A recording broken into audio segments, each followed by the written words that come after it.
क्यों ऐसा होता है कि रात दिन पढ़ने के बाद भी जब सबसे जरूरी टाइम आता है याद करने का, तो वो चीज आपके दिमाग से एकदम गायब हो जाती है। वही जापानीज स्टूडेंट 2000 से भी ज्यादा कांजी कैरेक्टर्स जिंदगी भर याद रखते हैं। ऐसा नहीं है कि वो आपसे ज्यादा स्मार्ट है, उन्हें बस इस फॉरगेटिंग कर्व की प्रॉब्लम को सॉल्व करना सीख लिया है। एक रिसर्च के अकॉर्डिंग ब्रेन की एक नेचुरल कनेक्टिंग होती है जिससे वो याद करी हुई नई चीजें 24 घंटे में ही धीरे धीरे डिलीट कर देता है। लेकिन 5 अल्टीमेट हैक्स से जापानीज स्टूडेंट ब्रेन के इस कनेक्टिंग को हैक कर लिया है और वही 5 हैक हम आपको देने वाले हैं।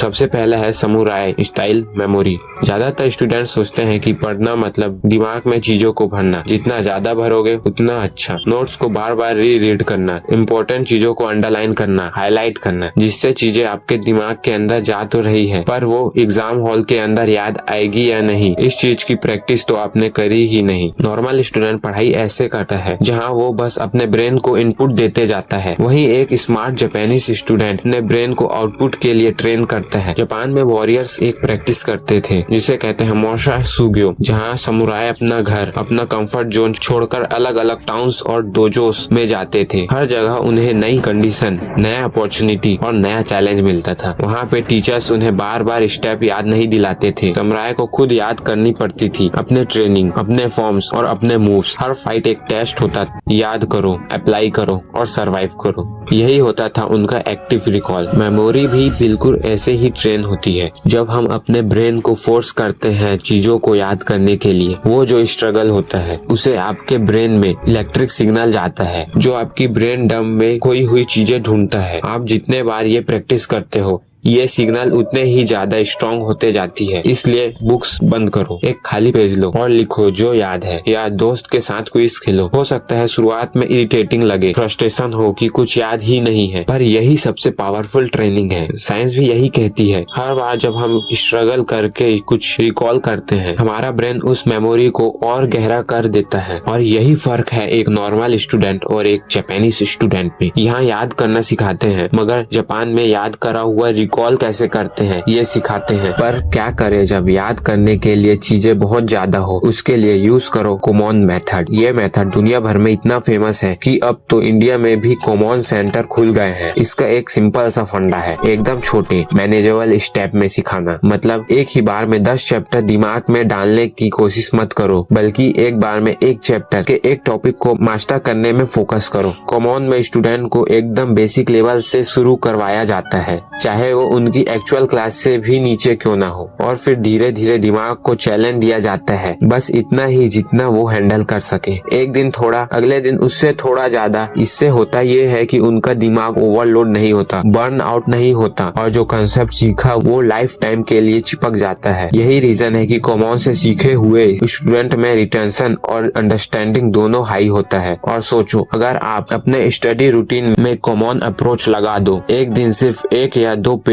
नोट्स रिवाइज करो, उसमें से एक कॉन्सेप्ट रिकॉल करो और अगले दिन उसके ऊपर बिल्ड करो, धीरे धीरे पूरा चैप्टर अपने आप याद हो जाएगा बिना स्ट्रेस के। जेम्स क्लियर एटॉमिक हैबिट में भी कहते हैं 1% की डेली इम्प्रूवमेंट 1 साल में 37x इम्प्रूवमेंट बन जाती है। कॉमन मेथड भी यही करता है, आपके छोटे छोटे विंस को एक बड़ी विक्ट्री बना देता है। देखो, आप चाहो तो आज ही पूरा एक चैप्टर पढ़ के फिनिश कर सकते हो, पर कल आपको याद रहेगा या नहीं इसकी कोई गारंटी नहीं। इसलिए थोड़ा सा पेशेंस रखो, हर उस चैप्टर को उसके टॉपिक्स में डिवाइड करो और हर दिन बस एक नया टॉपिक पे फोकस करो। चैप्टर को खत्म करने में हो सकता है कि एक दिन की जगह पूरा हफ्ता निकल जाए, पर इस पूरे हफ्ते में जो आप याद रखोगे वो आपको सालों साल याद रहेगा। इसी टेक्निक से जापानीज स्टूडेंट 2000 से भी ज्यादा कांजी कैरेक्टर्स याद रख पाते हैं, क्योंकि उन्हें इसी मेथड को सीखने में पूरा साल लगा दिया। अब मान लो एक कॉन्सेप्ट याद कर लिया, कॉमन स्टाइल में छोटे स्टेप्स में सीख भी लिया, लेकिन प्रॉब्लम यहाँ है कि अगर आप उसे दोबारा टच ही नहीं करोगे तो ब्रेन उसे धीरे धीरे आपकी मेमोरी से इरेज कर देगा। जापानीज स्टूडेंट इसे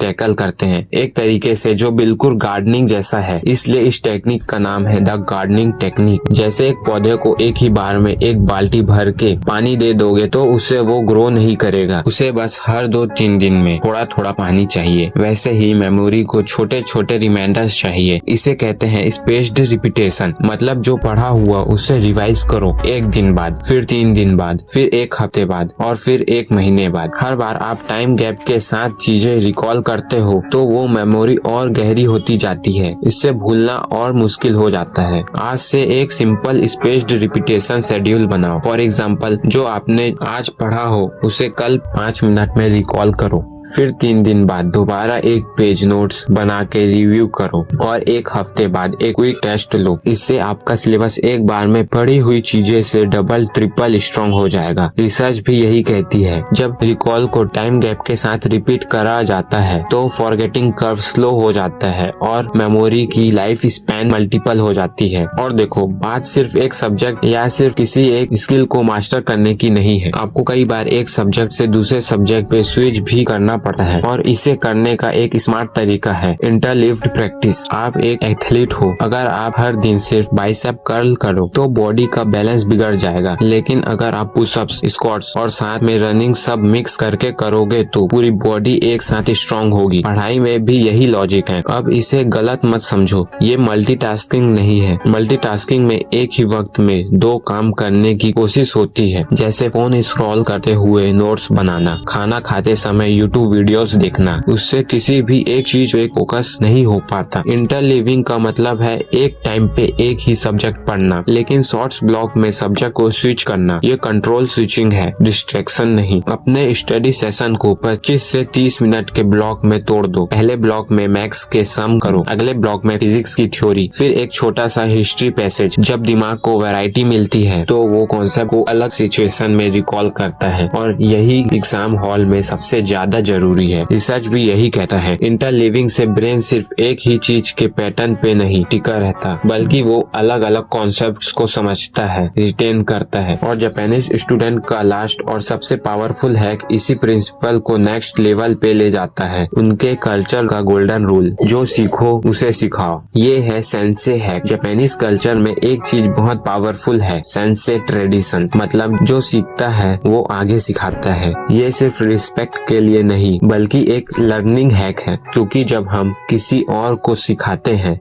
हमारी अपनी अंडरस्टैंडिंग डबल स्ट्रॉन्ग हो जाती है। सोचो, जब टीचर क्लास में एक फॉर्मूला समझाता है, उन्हें बस रट्टा नहीं मारा होता, उन्होंने इस फॉर्मूले को इतनी बार एक्सप्लेन करा है कि वो उनके लिए सेकंड नेचर बन जाता है। इसी वजह से टीचर से पूछा गया सवाल वो तुरंत रिकॉल कर लेते हैं। इनफैक्ट पढ़ा पढ़ा के टीचर्स को पूरी की पूरी बुक याद हो जाती है। साइंस भी यही कहता है, इसे कहते हैं द प्रोटेजे इफेक्ट बोलते हैं। मतलब जो हम एज्यूम करते हैं कि हमें किसी और को सिखाना है तो हम नेचुरली बेटर प्रिपेयर करते हैं, कॉन्सेप्ट को सिंपल लैंग्वेज में तोड़कर समझते हैं और वो हमारे दिमाग में चिपक जाता है। आज से एक छोटा सेंसे रिचुअल शुरू करो, जो पढ़ा उसे एक दोस्त को एक्सप्लेन करो या अपनी खुद की रिकॉर्डिंग बनाओ जैसे आप क्लास ले रहे हो। अगर कोई सुनने वाला नहीं है तो खुद को ही मिरर के सामने पढ़ा दो। आप देखोगे कि एक्सप्लेनेशन के दौरान जो चीजें अटक गई वही आपको दोबारा रिवाइज करनी है। जापानीज स्टूडेंट्स इस प्रिंसिपल को अपने ग्रुप में यूज करते हैं। हर कोई थोड़ा थोड़ा हिस्सा समझाता है और उस प्रोसेस में सबकी मेमोरी लॉक्ड हो जाती है। और यही रीजन है कि वो सिर्फ पढ़ते नहीं, याद भी रखते हैं लाइफ टाइम के लिए। लेकिन एक सबसे इम्पोर्टेंट बात आती है कि एज अ स्टूडेंट हमेशा कंसिस्टेंट और डिसिप्लिन रहा जाए, बिना एक भी दिन प्रोक्रेस्टिनेट किए, अपने ब्रेन को स्ट्रॉन्ग करते हुए, ताकि आप अपने गोल को डेफिनेटली अचीव कर पाओ। अगर कंसिस्टेंसी, डिसिप्लिन, फोकस रहने का, टाइम मैनेजमेंट और माइंड मास्टरी, गोल अचीवमेंट सब डालने वाले हैं अपने पूरे दिल से, इससे आप अपनी पूरी लाइफ चेंज कर सकते हो। आपका एक एक टाइम वसूल होगा। तो वीडियो को लाइक और चैनल को सब्सक्राइब करके हमें सपोर्ट करो और बेल नोटिफिकेशन ऑन कर दीजिए ताकि आप आने वाली वीडियोस को मिस ना कर पाए। एंड हाँ, stay with change yourself YouTube channel. Thanks for watching.